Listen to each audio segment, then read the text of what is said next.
Écoutez-les, les enfants de la nuit, quels sons merveilleux ils font.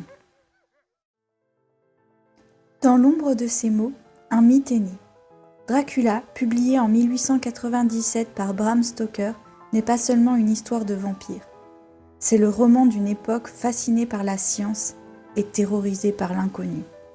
Une époque où la raison croyait triompher et où pourtant la peur s'infiltrait dans chaque conscience.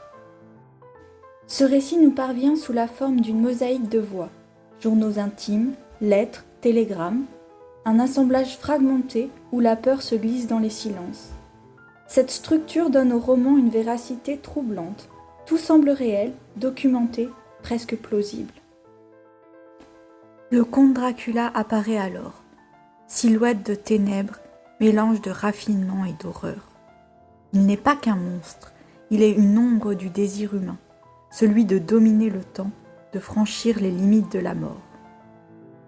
Les femmes du roman, Lucie et Mina, incarnent elles aussi cette tension, pure, dévouée, mais fragile face à une séduction qui les consume. Leur transformation n'est pas seulement une tragédie, c'est une métaphore de la peur victorienne, du désir féminin. Dans Dracula, la lumière des lampes électriques affronte les ténèbres des superstitions. Le docteur Van Helsing, savant rationnel, lutte contre ce que la science ne peut nommer.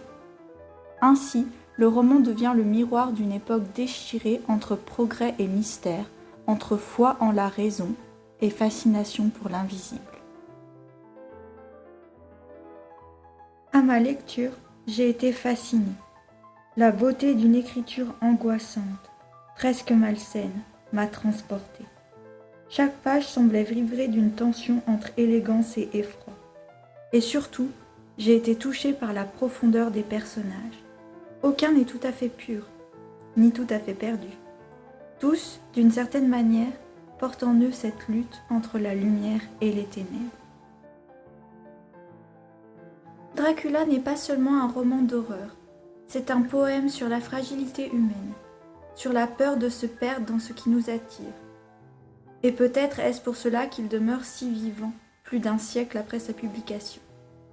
Car parfois, les monstres ne dorment pas dans les cercueils, ils vivent dans les zones d'ombre de notre cœur. La prochaine fois, nous quitterons les brumes de Transylvanie pour les salons étouffants de Paris, où un autre monstre attend, celui de l'ambition et des passions humaines, avec le père Goriot d'Honoré de Balzac.